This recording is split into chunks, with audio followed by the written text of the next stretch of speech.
시청자 여러분 안녕하십니까? 대담한 만남 김효승입니다. 민선 7기 광역기초의회에서는 의정사상 최초로 여성 의장들이 잇따라 선출됐는데요. 오늘 대담한 만남에선 수원시의회 최초 여성 의장으로서 제11대 수원시 의회를 이끌어오고 있는 조명자 의장과 함께 하겠습니다. 어서 오세요. 네, 반갑습니다.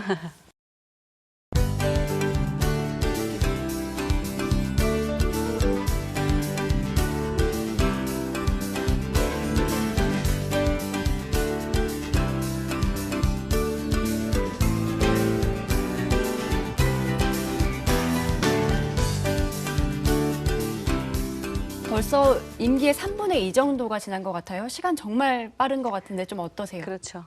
그러게요. 저희가 의장을 시작한 게 엊그제 같은데 벌써 3분의 2가 지났습니다. 정말 바쁘게 지내왔는데요. 저희 수원시가 워낙 큰 도시다 보니까 정책적으로 하는 행사나 이런 사업들이 많았어요. 그러니까 그 사업들이나 행사에 다 참여하다 보니 정말 정신없이 달려온 것 같습니다. 또 수원시 의회 대표로 나오셨으니까 의정 활동을 여쭤보지 않을 수 없어요. 그렇죠. 네. 좀 한번 둘러볼 텐데 먼저 이 군소음법이라고 불리는 게 있지 않습니까? 네네. 군용 비행장, 군 사격장 소음 방지 법률안 네네. 국방위를 통과했다고 들었습니다. 네. 좀 어떤 내용이고 어디까지 와 있는지 궁금한데요. 예, 그동안에는 우리가 그 군공항 군용 비행장이라고 표현할게요. 군용 비행장 때문에 그 소음이나 소음으로 인한 피해들이 굉장히 많았습니다. 그래서 건강권이나 재산권, 학습권 이런 피해들이 많아서 2005년도에 처음으로 우리가 그 소송을 제기를 했습니다. 그래서 승소를 해서 2007년부터 지금 배상을 받고 있는데요. 이 소음 피해라는 것은 소송을 해서 배상을 받을 것이 아니라 누구나가 똑같이 피해보는 주민들은 배상을 받아야 된다 그래서 김진표 의원님하고 유승민 의원님, 김동철 의원님들이 각각 이제 대표 발의해서 군소음법에 관련된 피해보상 지원 특별법을 제정하게 되셨는데요. 그게 다행스럽게 이번에 국방위를 통과를 했습니다. 본회의 때 잘 통과가 되면 우리가 예산 편성을 하고 나면 그 다음부터는 소송 없이도 배상을 받게 되는 이런 법률안이 되겠습니다. 또 의원님께서 의장님께서 군지련 회장을 맡고 계시잖아요. 네, 그렇죠. 이게 실질적으로 통과가 되고 나면 시민들이 어떤 걸 실질적으로 얻을 수 있을까요? 예, 저희 군지련이 처음 만들게 된 원인은 저희 수원시만 군소음에 관련돼서 활동을 하지 말고 우리 피해보는 지역 그 시군들 다 같이 한번 모아보자 해서 21개 시군이 처음 시작을 했습니다. 그러다가 군용 비행장만 하지 말고 이제 사격장으로 인해서 피해보는 주민도 있으니 함께 했으면 좋겠다라는 제안이 들어와서 지금 군용 비행장이랑 사격장이랑 헬기장까지 해서 26개 시군이 함께 군지련 활동을 하고 있는데요. 그러다 보니까 저희가 이제 집단 행동을 해야 되니까 한 몫을 낼 수가 있는 거예요. 그러니까 저희 수원시만 내는 게 아니라 26개 시군이 한 몫을 내다 보니까 국회의원들도 움직이게 되고 국방부도 움직이는 이런 효과를 좀 가져온 것 같아서 앞으로 이제 군소음법이 제정이 되면 그 다음 남은 과제는 이제 소음 피해 지도예요. 지금까지는 그 소음 측정을 공군 쪽에서 했거든요. 그러다 네. 보니까 배상이 어떻게 나왔냐면 같은 아파트, 같은 동인데 앞집은 나오고 옆집은 안 나오는 거예요. 같은 동인데도. 그래서 거기에 대한 갈등들이 굉장히 심화됐었거든요. 그래서 이제 이게 법으로 제정이 되면 큰 길 기준으로 하자라는 제안들을 많이 해서 그럼 소음 피해 지도가 좀 바뀌게 되고요. 그러면 거기에 대한 불만은 좀 감소될 거라고 보여지고 있어요. 그럼 바로 그런 절차들이 진행될 수가 있겠네요. 그럼요. 지금 기재부하고 예산 편성은 아마 얼마가 들어가는지에 대해서는 그 예산 편성은 안 했지만 계산은 해놓은 걸로 알고 있거든요. 네. 그래서 이제 이게 통과가 되면 뭐 추경 때 세울 것이냐, 본 예산 때 세울 것이냐 하는 그 시간적인 문제가 좀 남아 있는 것 같아요. 수원시 하면 수원 특례시, 그렇죠. 수원시와 의회가 많이 노력하고 있잖아요. 의회는 어떤 식으로 좀 수원 특례시를 위해 노력하고 계시는지요? 저희가 지금 2010년도부터 지방자치법 개정에 대해서 그 자치분권에 대해서 계속 운동을 하고 있었고 목소리를 높이고 있었는데요. 이번 다행스럽게도 이제 문재인 대통령 들어오면서 지방자치법 개정을 하겠다라 공약을 했던 부분이에요. 그래서 지금 그게 개정안이 좀 올라가 있어요. 그래서 이게 좀 법률안이 통과가 되면 저희 그 100만 이상 대도시가 지금 4군데 있어요. 4군데가 어느 정도 그 재정적이나 그다음에 인사권, 행정적으로 좀 혜택이 있지만 않을까라는 기대를 하고 있는데 아시다시피 그 지방자치법이 상임위에도 거론이 좀 되지 않고 있어서 네. 20대 국회에서 이게 폐지되지 않을까 하는 그런 우려를 좀 갖고 있어요. 우리가 10여 년 동안 그렇게 노력을 했음에도 불구하고 아직도 상임위에 계류 중이라는 거는 어떻게 보면 자치분권을 역행하는 그런 행위라고 볼 수밖에 없는데요. 이번 20대 국회 때 폐지되지 않고 꼭 상정돼서 정말 100만 이상 도시는 특례시로 갈 수 있도록 국회의원께서 좀 많이 좀 살펴봤으면 좋겠다라는 그런 말씀을 드리고 싶어요. 또 지방의회 차원에서도 많은 노력하고 계시잖아요. 그렇죠. 저희가 그래서 특례시에 관련된 특별위원회도 지금 만들어서 활동을 했고요. 100만 이상 대도시 특례시에 관련된 그 촉구 결의안을 채택을 해서 어제 그것도 하게 됐죠. 촉구 결의안이 저희 수원시만 하는 게 아니라 네. 4개시 공통으로 같이 할 거예요. 그래서 저희가 지금 첫 번째로 시작을 했거든요. 그래서 다음 회기에 있는 용인시, 고양시, 그다음 창원시까지 다 같이 하는 걸로 저희 의회에서 합의를 봤습니다. 또 그런 시민들의 민심을 가장 먼저 할 수 있는 곳이 골목 상권이라고 하잖아요. 네네. 시의회가 골목 상권 위해서도 많은 힘 쏟고 있다고 들었어요. 뭐 어떤 것들을 하고 계신지요? 저희가 2017년도부터 이제 경제 침체, 뭐 골목상권 활성화 이런 맞아요. 운동들을 좀 많이 소소하게 이제 펼쳐주고 있다가 저희가 작년에 그 조례를 개정하게 됐어요. 소상공인 지원 조례에서 골목상권 지원 좀 해주자. 그래서 소상공인 및 골목상권 지원 조례, 그래서 조례를 개정을 했고요. 올해는 그런 음식문화 거리를 지정을 해서 우리가 그 야외 음식 테라스라 하죠. 테라스에서 장사할 수 있는 영업권을 좀 허용을 할 수 있는 조례를 제정하자 해서 조례 제정을 했어요. 그래서 그게 이제 첫 번째 단계라고 하면 두 번째는 저희가 그러면은 우리 지역 주민들만 홍보하지 말고 우리 지역 주민 이용하지 말고 공무원, 그다음에 학교, 대학교 많잖아요. 네. 그다음에 산업체 많잖아요. 그리고 우리 정치인이 한번 나서서 해보자 해서 민간, 정, 산, 학 이렇게 5개 단체가 모여서 골목상권 이용을 해보자라는 의기투합의 그 MOU를 체결을 했어요. 지난 5월달에 했는데 이게 이제 지속적인 관심을 갖게 되면 관심이 바로 행동으로 나타나고 행동이 효과로 나타난다고 보여지거든요. 그래서 이런 일련의 그 행동들이 골목상권 활성화에 좀 도움되지 않을까 싶어서 저희가 좀 부단히 노력을 하고 있고요. 또 이번에 저희가 골목상권 활성화 공익 광고도 촬영을 했어요. 그래서 다음 달부터 좀 방송이 나갈 예정이에요. 그럼 아까 말씀 중에 뭐 학교나 뭐 기업체랑 산업체, 논의를 하셨다고 하는데 구체적으로는 뭐 기업이나 학생들이 이용을 하라는 말씀을 주신 거죠? 그렇죠.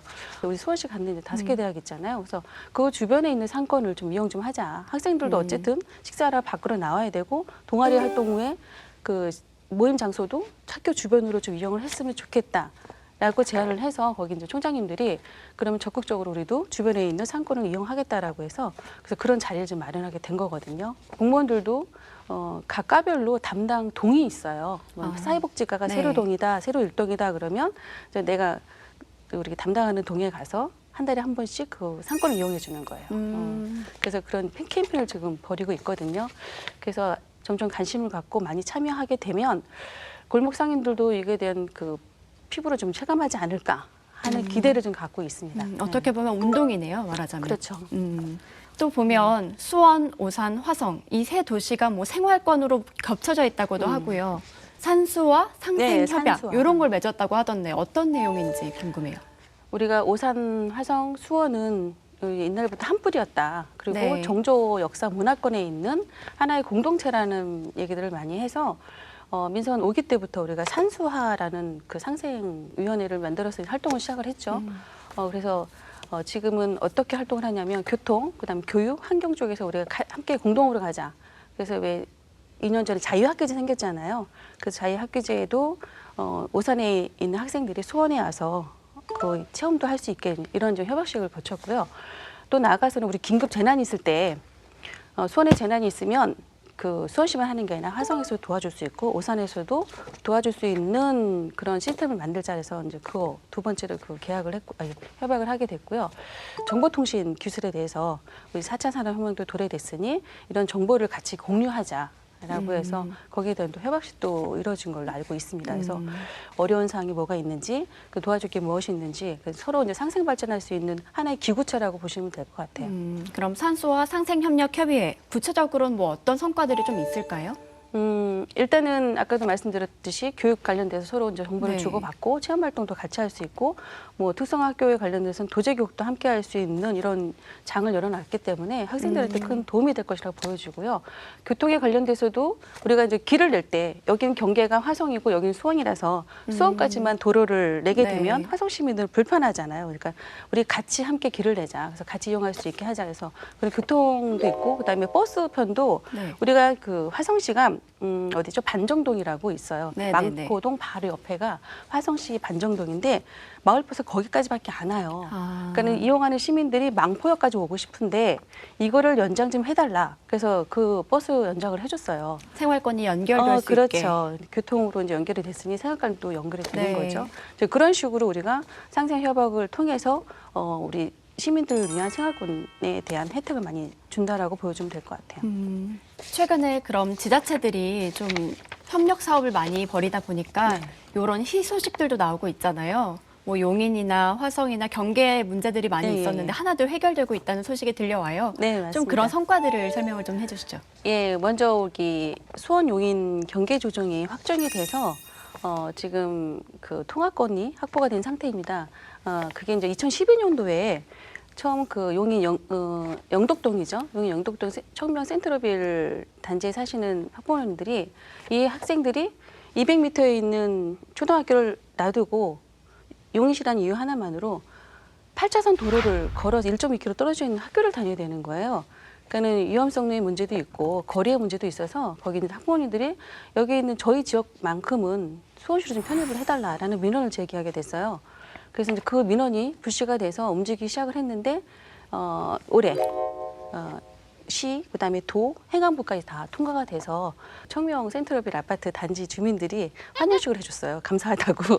그래서 이런 그 경계 조정권이 전국 최초라고 합니다. 그래서 수건 사업이었죠. 네. 두 번째로는 전 수원 하성 경계 조정 문제도 좀 남아 있습니다. 그래서 그것도 또한 올해 10월 달에 이게 11월까지 해결이 되지 않으면 우리 망포하고 반정지구에 들어서는 아파트 세대들이 학교를 세울 수가 없어요. 그럼 또 먼 거리에 있는 맞아요. 학교를 다녀야 되는 문제가 있어서 수원시하고 화성시 공통 학군을 그 새로 경계 조정에 있는 부지에다 학교를 짓게 되거든요.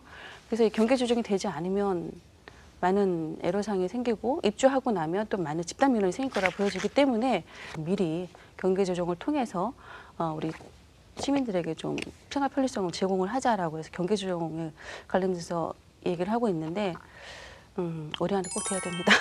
잘 되겠죠.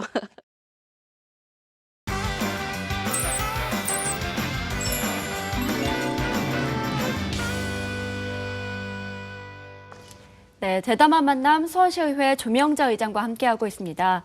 지금부터는 SNS를 통해서 의정 활동 한번 살펴보겠습니다.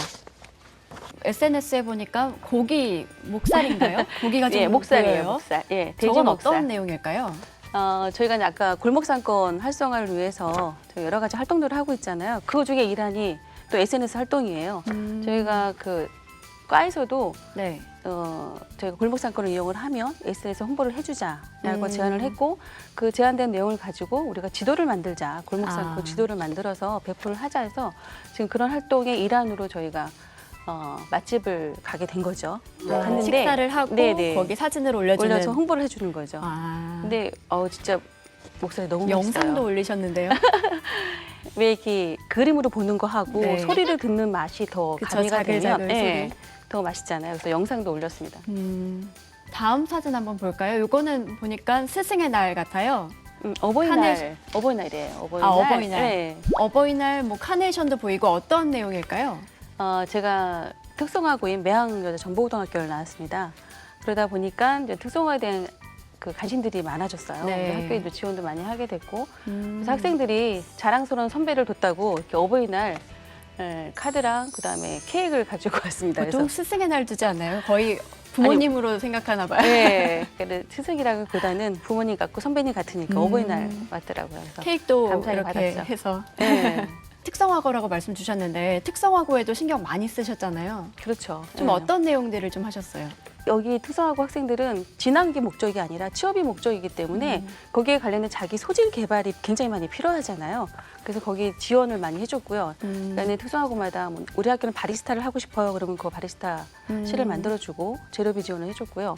또 어느 학교는 그 드론에 관련된 거를 하고 싶다 해서 이제 그것도 지원을 해주고 이런 식으로 특성을 살릴 수 있는 학교마다 특성이 다 다르니까 그 특성을 살릴 수 있는 지원들을 해주게 되었고요. 그 도제교육 같은 경우는 이제 국가 사업이긴 하지만 네. 우리 학생들이 실습할 공간이 정말 부족해요. 그리고 산업체에 가서 실습을 하다가 사고 나는 경우가 굉장히 맞아요. 최근에 많았잖아요. 그런 게 그러니까는 이슈가 되기도 이론도 했죠. 중요하지만 이런 실습을 통해서 사전에 안전을 좀 예방하자라는 차원으로 도제교육을 지금 실시하고 있고요. 학생들의 반응이 굉장히 좋아요. 다음 사진 한번 볼게요. 요건 편지 같아요. 네네네. 뭐 보니까 강원 도지사께서 쓴 편지인데 예, 지난 4월에 우리 강원도에 큰 불이 났잖아요. 고성이랑 삼척이랑 많은 피해를 입어서 저희가 조주가 전체 이제 연수를 갔던 네. 날 마지막 날인데 우리가 가만히 있으면 안 되겠다. 도울 수 있는 방법이 뭐가 있을까? 그래서 봉사를 갈까 생각을 했는데 집이 다 타고 나니 이거를 피해액을 산정을 해야 돼서 건들 수가 없대요. 그래서 그러면 성금을 모금해보자라고 해서 의원님들하고 의회 사무부 직원들하고 성금을 모금해서 300만 원을 모금을 했어요. 그래서 4월 4일 날 우리 속초시 시장님 만나서 성금을 전달했죠. 그때 이렇게 편지까지 5월 달에 이 편지까지 보내주셨어요. 감사하게도. 또 네. 어려움을 나누는 거니까 네. 감사한 마음을 전달하신 것 같네요. 또 마지막 사진으로 한번 볼게요. 보면 의원님들이세요. 네네. 봉사활동 가신 것 같은데 네. 어떤 내용이에요? 우리 의회가 그 자체가 이제 봉사하는 그런 단체라고 볼 수 있잖아요. 그래서 네. 그렇게 하지 말고 우리가 봉사단을 꾸려서 한번 본격적으로 활동을 하자. 의원들 개개인은 봉사활동 굉장히 많이 하고 있잖아요. 그래서 의원 봉사 전체로 활동하는 건 없어서 제가 이제 의원 봉사단을 작년에 구성을 했어요. 그래서 분기별로 이렇게 봉사할 곳에 찾아가서 봉사를 하는 건데요. 이 사진은 아마 경동원에 가서 활동했던 사진입니다. 그래서 아이들하고 놀아주기, 장난감 청소해주고, 그다음에 여기 잔디밭 청소해주고 이런 활동들을 했던 사진이에요. 예. 복지시설 사진이 올라와 있는데 또 다른 활동들은 많이 어떤 것들을 하시는지 주기적으로 활동들을 좀 하시나요? 네네네. 그 중앙 양론을 갔어요. 가서 어르신들 같이 이제 놀아주는 프로그램도 했었고요. 그다음에 급식, 배식하는 그런 봉사활동도 같이 하고 왔고요. 우리 소외된 지역에 있는 여러 시설 기관들을 방문을 해서 그들하고 함께하는 시간, 그다음에 같이 청소하는 시간들을 통해서 의원님들도 봉사를 하니까 흐뭇해지고요. 이왕이면 그 남들이 가지 않는 사회적 기피시설을 좀 가서 많은 봉사를 하려고 하고 있습니다. 이렇게 SNS를 살펴봤는데요. 이 블로그에 보니까 의장님 별명이 똑순이세요. 네. 누가 지어준 별명일까요?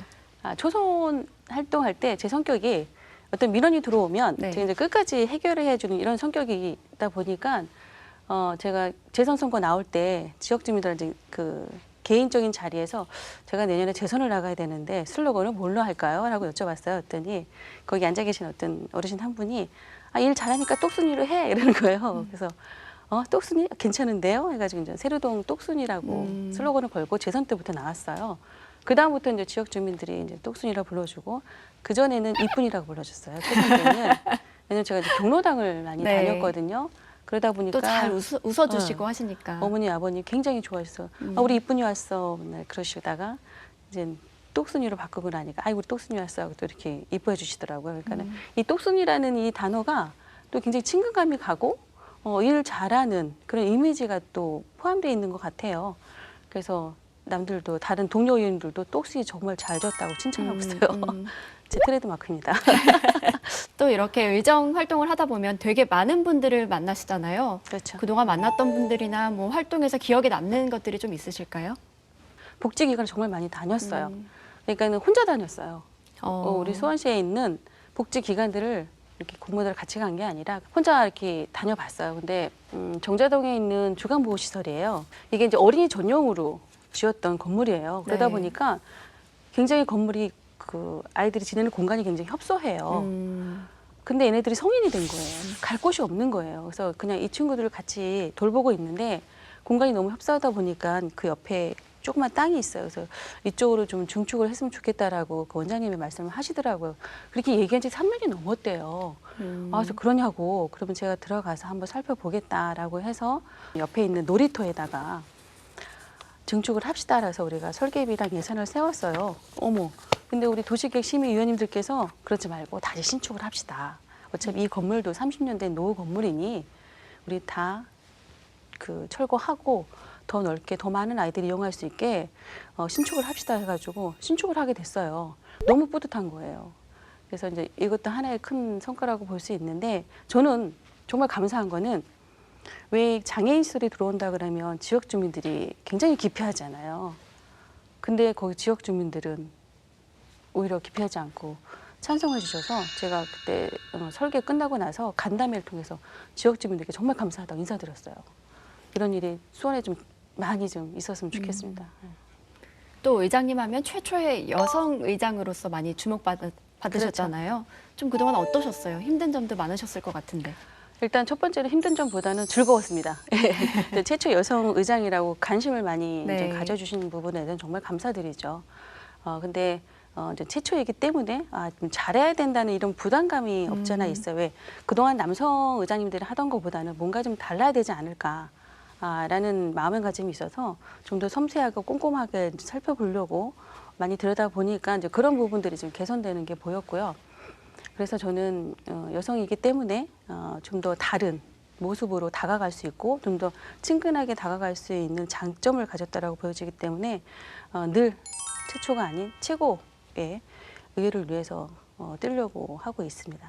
또 이제 전반기 의장 임기가 얼마 남지 않았잖아요. 내년에 뭐 의정 계획이나 이런 걸 한 번에 말씀 좀 부탁드릴게요. 의회 입장에서는 그 의회 청사 건립이 가장 큰 현안 사업이고요.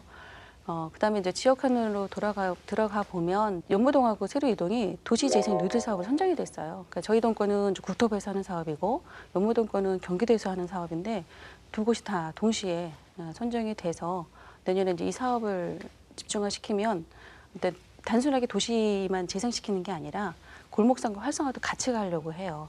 그래서 두 가지 시너지 효과를 이루지 않을까 하는 생각이 있고요. 그다음에 주차 문제는 매년 제기되는 문제이잖아요. 근데 골목상가는 특히 심각해요. 그럼 이걸 어떻게 풀을까 생각하다가 지중화를 한번 해보자. 골목상권을 활성화할 수 있는 이런 곳을 우선순위로 좀 해야 되지 않을까 싶어서 내년에는 거기에 포커스를 맞춰가지고 이제 지중화 사업을 하게 되면 일단 상권의 그 외관상도 깔끔해지고요. 노면 주차도 가능하게 돼요. 이렇게 되면 그럼 주차 문제까지 해결이 될 수 있는 이런 일석이조 효과가 있기 때문에 골목상권 활성화 일환으로 이제 지중화 사업을 좀 추진해 보려고 하고 있습니다. 뭐 뉴딜이든 골목상권이든 다 연결이 되는 그렇죠. 부분인 거네요. 국가가 움직여주지 않아도 지자체만으로도 이런 것이 가능하다라는 그런 모습들을 좀 보여주고 싶은 욕심도 없지 않아 있습니다. 욕심이 많으신데요. 오늘 다양한 의정 활동 이야기 잘 들었는데요. 네. 나와주셔서 감사합니다. 네, 고맙습니다. 네, 정치가 여러 사회 구성원들의 문제를 논의하고 해결해가는 과정이라고 볼 때 남성이 절대 다수인 정치 상황은 여전히 관점의 의견이 제시되기 어렵습니다. 다양한 계층의 정치 참여가 보편화될 수 있도록 사회의 깊숙한 편견을 깨는 노력이 필요할 것 같습니다. 대담한 만남 오늘 순서는 여기까지입니다. 시청해주셔서 고맙습니다.